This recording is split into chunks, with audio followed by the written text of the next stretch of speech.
Hi, I'm Danny Poulos from the Elite Lending Team at FMB Mortgage. Thanks for joining us today on Real Estate Insiders. We've got two great guests.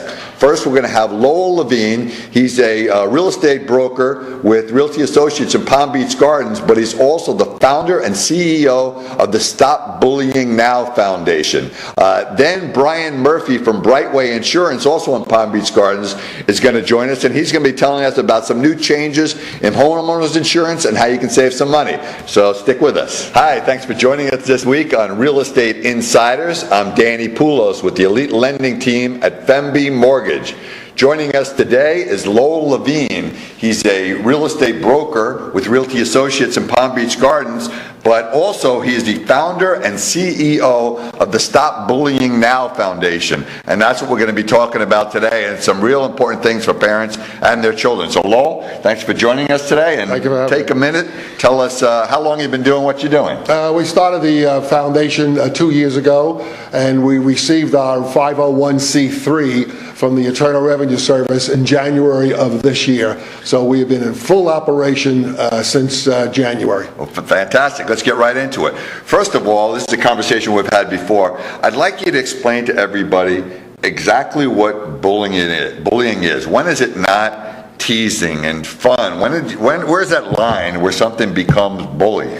Well, bullying becomes a serious problem when it creates harassment and abuse and discrimination, and also the person that's being bullied develops a lot of fear of going to school, fear of being with other children, fear of doing different activities, and doesn't have the enthusiasm to do things that they normally have done. So it puts them in a mental stage where they have suicidal feelings as well as the fear of going to school on a daily basis. So if you recognize those things are happening to a child, one thing that should pop into your mind is maybe bullying is going on. I mean, that's really the line when there's fear, intimidation, when they can't perform, they can't go to school, they can't do what they would normally do. That's when we should be aware that there may be a bullying situation. Well, what we do is we teach the parents what to look for with their child, because 20 million children a year are being bullied in this country.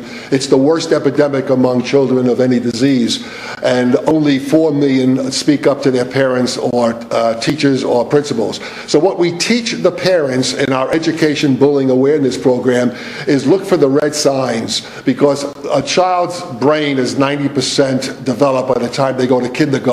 So they develop a certain personality, a certain gait, and therefore they have certain eating habits, personality habits, friend habits, and television show habits. And when they see something change, like they become a little bit more abusive, they want to stay in their room more, they change their eating habits, they don't want to do after school activities, it's an immediate red sign that something is developing with that child that they're afraid to talk about, so the parents have to get heavily involved and find out what it is before it's too late. And you're talking about the victims of bullying, but there's really two sides. There's also a problem for the bully. They're both sort of victims, because there's problems for the person who's a bully too, that they may not be aware of why they do what they do. So tell us a little bit about the characteristics of the bully. Well, what we teach the parents, the grandparents, aunts and uncles, and now we have to talk to the nannies, because they do a lot of the interaction with the children because of the parents in their workplace. There are three basic reasons what creates a bully today, and it's been documented. Number one, the majority of the problem is the child has mental ill problems that is not being addressed by the school or the parents. And the school can't address it because of budget cuts, so they don't have the mental health counselors to help the child. And the parents are not recognizing it because they don't understand what bullying is all about, and they a lot of times are denial.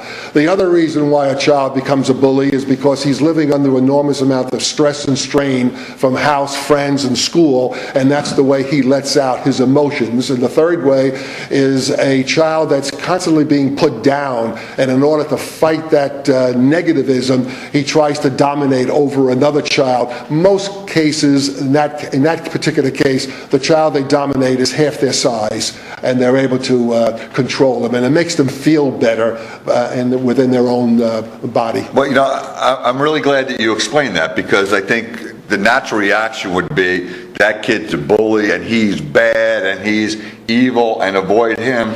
But you've explained to me that that's really the problem you have to address. If kids understood why they were being bullies, or the parents understood why they were being bullies, if you were able to address that, you wouldn't have the other victims.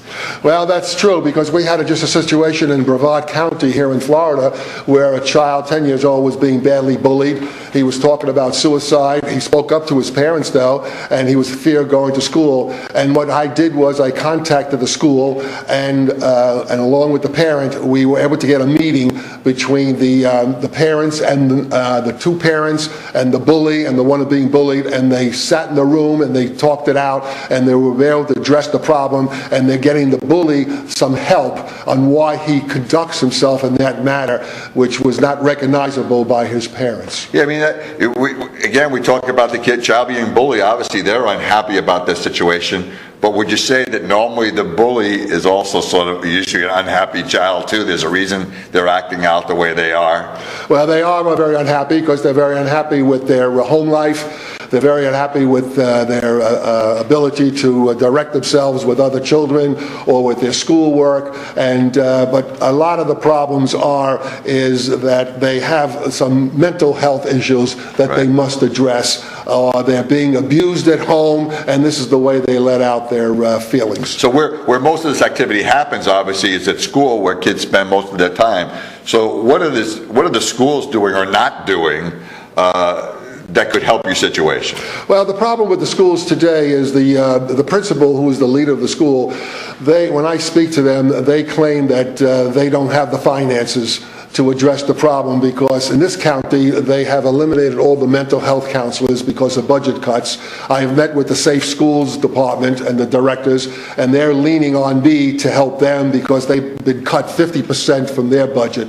The second problem is the principals and the teachers really have no understanding about the bullying problem. And the few schools that let me come in to address it, they have an understanding when I'm finished with them. But a lot of the principals are in denial because they take their job in front of helping the child, because they're afraid that if one parent comes out and maybe 2, 3, 4 other parents will come out, his job or her job could be in jeopardy, and they don't want to have that problem. Okay, so where then does the foundation come into play with addressing the problem? Well, what happens is the foundation actually addresses the problem by educating the parent of how to handle the problem and what procedures to take in order to rectify the problem. So the parent calls the foundation? The parent calls the foundation, or the child calls the foundation, or sends me emails. We immediately contact the child and the parent, and if it's the parent, we tell them what to do and how to do it, and we tell them if it's not working to get to us immediately, because if they can't get any satisfaction from the school, then I have to get the elected officials in the local area involved, and that has been quite successful.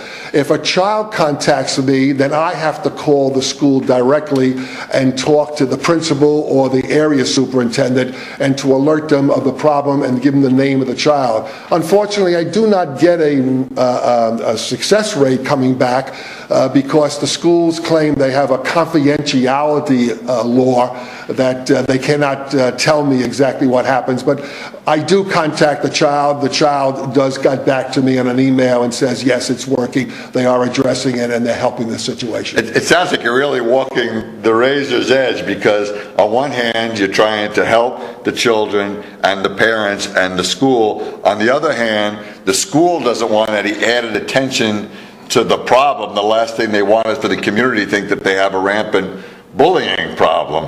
So it sounds like you need to try to balance the two so you can get your work done, but where the officials at the school aren't intimidated or scared that, geez, if this gets too much attention, they're going to think we have a real problem. Well, that's absolutely true, and I'll give you a couple of examples. I have been trying to get on the Palm Beach County Education Network, and they have been blocking me from coming on to be interviewed so I could explain to the parents on TV what to look for and how to handle a situation. I've also been blocked by coming into the school board workshop meetings to explain to the school board members and the audience that are in attendance what bullying is all about and how to handle the basic problem. So yes, the schools are a problem. We have a situation now with one school is being sued for $2.5 million. Another school that we recommended a lawyer to talk to the principal, which is in the process. So I'm having a situation where the schools are definitely blocking me. So the schools are being sued because someone's claiming they've been negligent in identifying the problem and dealing with it? Is that why the school is being sued? Schools are being sued because the schools were not aggressive enough to handle the problem. The child was hurt, and they had to pull the child out of the public school and put him into a private school, which costs more money to save the child from possible suicide. So they're suing the school because they were not aggressively handling the problem. I had a situation with Seminole Ridge High School in Loxahatchee. Principal John Hale called me on the phone. He's an assistant principal. He says, we have a bad bullying problem here. We need you to come in to address the administrators. But the principal blocked me from coming in because she didn't want me to break this thing into the open. She was afraid it would be publicized, and she was afraid of a job. I mean, and that's a shame because obviously there's victims, as they say, on both sides, and it's really a matter of because you're not allowed to come in and make everybody aware because they're scared of the attention that they're going to get. So a number of people would be calling you. Children could call you, parents could call you, schools that see they have a problem could call you, right? So tell everybody about how to reach the foundation, how to reach you, how if they're interested in making donations to the foundation, they could also do that. Yes, it's very easy to reach me. I'm very reachable. My direct number is 561-374-0673, and my email is gbillboard@aol.com. We respond to phone calls and emails immediately,